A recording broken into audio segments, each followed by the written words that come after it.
اور امام الانبیاء کے غلاموں، اللہ پاک نے جو انسان بنائے کتنے طریقوں سے بنائے؟ کبھی آپ نے غور کیا انسانوں کو اللہ پاک نے کتنے طریقوں سے بنایا ہے؟ کوئی ایک محفل میں میں حاضر ہوا تو وہاں ایک پڑھے لکھے شخص بیٹھے تھے، کہنے لگے اللہ پاک نے انسانوں کو 2 طریقے سے بنایا۔ میں نے کہا اپنا مطالعہ تھوڑا اب کیجئے۔ اللہ پاک نے انسانوں کو 4 طریقوں سے بنایا۔ کتنے طریقوں سے؟ 4 طریقوں سے بنایا۔ کہنے لگے حضرت پہلی مرتبہ سنا کہ اللہ پاک نے انسانیت کو 4 طریقوں سے بنایا، یہ پہلی مرتبہ کہتے مجھے نکتا سمجھ میں آنے لگا دیا۔ میں نے کہا اپنے اوپر غور کیجئے، اللہ پاک نے مجھے اور آپ کو کیسے بنایا؟ پانی کی بوند سے بنا دیا۔ میں بغیر دلیل کے نہیں چلتا۔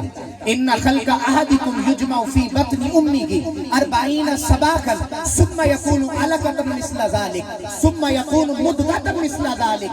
یہ بخاری کی روایت ہے۔ آقا علیہ السلام نے فرمایا کہ عام انسانوں کو اللہ نے پانی سے بنا دیا۔ آپ سمجھدار بیٹھے۔ اور آدم علیہ السلام کو کیسے بنایا؟ کبھی غور کیا آپ نے؟ آدم علیہ السلام کو مٹی سے بنایا۔ آدم علیہ السلام کو مٹی سے بنایا۔ من کنت نبیا آدم بین الماء والتین ان اللہ خمر طینۃ آدم 40 سباقا۔ یہ بھی متفق علیہ روایات کے اندر شمار کی جاتی ہے۔ آدم علیہ السلام کو مٹی سے بنایا۔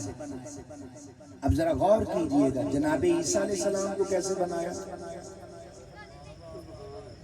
کبھی قرآن پڑھا؟ جناب عیسیٰ علیہ السلام کو کیسے بنایا؟ حضرت جبریل امین علیہ السلام کی پھونک سے بنا دیا۔ حضرت جبریل امین علیہ السلام آئے، بی بی مریم کے دامن میں پھونک ماری تو حضرت عیسیٰ علیہ السلام پیدا ہو گئے۔ وَجَعَلَنِي نَبِيًّا وَآتَانِيَ الْكِتَابَ فِي الْمَهْدِ۔ آپ نے پنگھوڑے میں کہا رب نے مجھے نبی بھی بنایا گیا، کتاب بھی دی۔ توجہ گئے آپ؟ مجھے اور آپ کو رب کائنات نے پانی سے بنایا۔ ارے جناب آدم علیہ السلام کو مٹی سے بنایا، جناب عیسیٰ علیہ السلام کو رب کائنات نے جبریل کی پھونک سے بنایا، تو کہنا پڑے گا مصطفیٰ کو خدا نے نور سے بنایا۔ تاجدار انبیاء کو خدا نے نور سے بنایا۔ اعلیٰ حضرت نے ایسے ہی نہیں کہا تیری نسل پاک میں بچہ بچہ نور کا، تو گئے نے نور تیرا سب گھرانہ نور کا۔ آپ کہیں گے حضرت یہ تو آپ محبت میں بات کر گئے۔ میں نے آپ کو ابھی کہا کہ میں دلیل قرآن یا حدیث سے دیتا ہوں، اس کے علاوہ میرے پاس کوئی اور نہیں ہے۔ قرآن اور حدیث۔ قد جاءکم من اللہ نور و کتاب مبین۔ رب کائنات نے فرمایا تمہارے پاس نور بھی آ گیا اور کتاب مبین بھی آ گیا۔ حضور کے چچا کا نام گئے سید المفسرین عبداللہ بن عباس۔ کون؟ حضرت عبداللہ بن عباس رضی اللہ تعالیٰ عنہ۔ ان سے پوچھا گیا اس نور سے کون مراد ہے؟ توجہ ہے آپ کی؟ قد جاءکم من اللہ نور، کہ تمہارے پاس نور آ گیا۔ تو حضرت عبداللہ بن عباس کا حوالہ دے رہا ہوں۔ کہنے لگے اس سے مراد نور محمدی ہے علیہ الصلوۃ والسلام۔ میں آپ سے ایک بات نہ کروں، میرے آقا علیہ السلام کی نورانیت کا عالم نہ آپ کو سمجھا دوں۔ حضور معراج کی رات کس پہ سوار ہوئے تھے؟ براق پہ سوار ہوئے تھے۔ آپ نے سنا نا یہ واقعہ، لیکن میں اس میں آپ کو ایک نکتہ دینا چاہتا ہوں، ایک علم کی بات سمجھانا چاہتا ہوں۔ آقا علیہ السلام کہاں تھے؟ براق پہ سوار ہوئے۔ براق کس کو کہتے ہیں؟ برق کو کہتے ہیں، برق کی جمع۔ یہ اس میں کیا آ رہی ہے؟ لائٹ آ رہی ہے، بجلی۔ اگر یہ تار چھیل دی جائے اور میرے جیسا انسان ہاتھ لگائے تو اس کی جان جاتی ہے، جاتی ہے کہ نہیں جاتی؟ توجہ کیجئے گا، حضور کس پہ سوار ہوئے؟ براق پہ، برق پہ نہیں۔ برق بجلی کو کہتے ہیں اور براق بجلیوں کے گھوڑے کو کہتے ہیں۔ توجہ، بات ذرا گہری ہے۔ حضور کس پہ سوار ہوئے؟ برق پہ نہیں، براق پہ۔ حضور کیا گئے؟ بشر۔ ہمارا ایمان ہے، میں اس کا انکاری نہیں، کیونکہ قرآن کہہ رہا ہے حضور بشر گئے، براق بجلی نوری گئے۔ ارے نور پہ بشر سوار کیسے ہو گیا؟ سوچنے کی بات ہے کہ نور پہ بشر جو گئے وہ سوار کیسے ہو گیا، اور برق پہ نہیں، براق پہ۔ کیونکہ عربی کا ایک قاعدہ ہے، زیادت اللفظی تدلو علی زیادت المعنی۔ جب لفظ بڑھ جائیں تو معنی میں شدت آ جاتی ہے۔ برق کا معنی ہے بجلی، براق کا معنی ہے بجلیوں کا گھوڑا۔ ارے تاجدار انبیاء بشر ہو کے نور پہ سوار ہو کے جا رہے ہیں۔ مفسرین نے کہا ان کی بشریت براق کی نورانیت سے اتنی لطیف گئے، ان کی نورانیت کو کون سمجھے؟ جن کی بشریت اتنی لطیف ہے، ارے ان کی نورانیت کو کون سمجھ سکتا ہے؟ میں کوئی بات بھی آپ کو وہ نہیں دے رہا جو بغیر وزن کے نہ ہو۔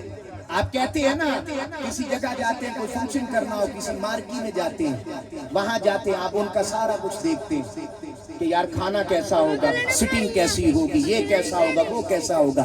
تو یار دین لیتے ہوئے کیوں نہیں سوچتے کہ ذرا اچھا سا دین لیا جائے، تاکہ یہ جو آج شبہات پیدا ہو رہے ہیں، آج یہ جو باتیں ہو رہی ہیں، یہ کیوں آخر؟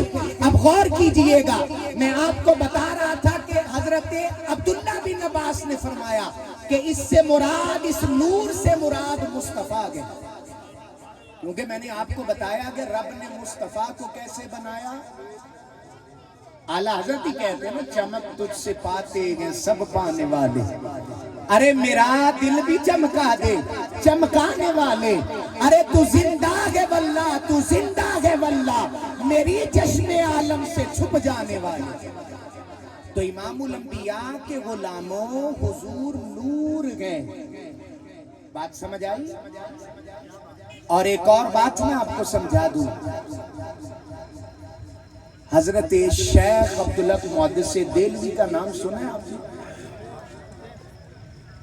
یہ وہ شخص ہے، وہ کہنے نا یار فلانا بندہ فیصلہ آباد کپڑے کا کام لے کے آیا ہے، اینا سب تو پہلیاں لوما لائیں گے، کہندے نہیں کہ نہیں کہندے؟